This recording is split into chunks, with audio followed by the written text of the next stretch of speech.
ರಾಜಧಾನಿ ಬೆಂಗಳೂರಿನಲ್ಲಿ ಡಿಸಿಎಂ ಡಿಕೆಶಿ ಅವರು ರೌಂಡ್ಸ್. ಲಾಲ್ಬಾಗ್ನಲ್ಲಿ ಜನರ ಸಮಸ್ಯೆಯನ್ನು ಕೂಡ ಆಲಿಸಿದ್ದಾರೆ ಡಿಕೆಶಿ ಅವರು. ವಾಕಿಂಗ್ ಮಾಡುವವರ ಜೊತೆಯಲ್ಲಿ ಡಿಸಿಎಂ ಸಂವಾದವನ್ನ ಮಾಡಿದ್ದಾರೆ. ಟ್ರಾಫಿಕ್ ಸಮಸ್ಯೆಯ ಬಗ್ಗೆ ಡಿಕೆಶಿ ಅವರ ಗಮನಕ್ಕೆ ತಂದಿದ್ದಾರೆ ಜನರು. ಇವತ್ತು ಬೆಳಗ್ಗೆ ನೋಡಿ ಲಾಲ್ಬಾಗ್ ರೌಂಡ್ಸ್ ನ ಹಾಕಿದ್ದಾರೆ ಡಿಕೆಶಿ ಅವರು.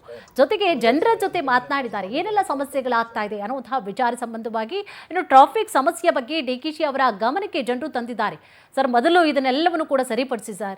ಮಳೆ ವಿಚಾರ ಒಂದಿರಬಹುದು, ಜೊತೆಗೆ ಟ್ರಾಫಿಕ್ ಸಮಸ್ಯೆಗಳು ಏನಾಗ್ತಾ ಇದೆ ಈ ವಿಚಾರ ಸಂಬಂಧವಾಗಿ. ಸೊ ಲಾಲ್ಬಾಗ್ನ ಅವರು ರೌಂಡ್ಸ್ ಹಾಕಿದಂತಹ ಸಂದರ್ಭದಲ್ಲಿ ಜನರ ಜೊತೆಯಲ್ಲಿ ಸಂವಾದವನ್ನ ನಡೆಸಿದ್ದಾರೆ.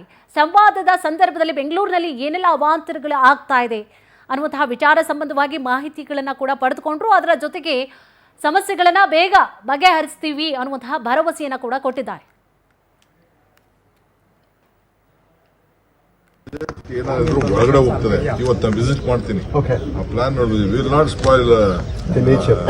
Should not spoil the Lalbagh environment. Lalbagh ಒಳಗಡೆ ಯಾವ ಮೆಟ್ರೋನು ಬರೋದಿಲ್ಲ.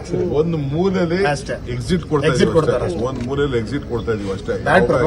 ಈ ಟ್ರಾಫಿಕ್ ಇಲ್ಲ ಬೇಡ ಅಂತ ಆ ಕಡೆ ಎಕ್ಸಿಟ್ ಕೊಡ್ತಾ ಇದೀವಿ. ನೋಡ್ತೀನಿ.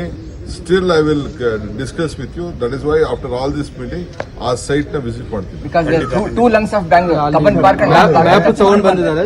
ತಂದಿದ್ದಾರೆ. ಅಲ್ಲಿ ಮೀಟಿಂಗ್ ಅಲ್ಲಿ ಮಾಡಿದ್ದಾರೆ, ಅಲ್ಲಿ ಎಕ್ಸ್ಪ್ಲೈನ್ ಮಾಡ್ತಾರೆ. ಹಾರಿಬಲ್ ರಿಂದೆ ಹಾರಿಬಲ್ ರೋಡ್. ನಮ್ಮ ಹೆಸರು RC ಜಗನ್ನಾಥ್ ಅಂತ. ಟನಲ್ ಪ್ರಾಜೆಕ್ಟ್ ಏನಾದರೂ ಹೊರಗಡೆ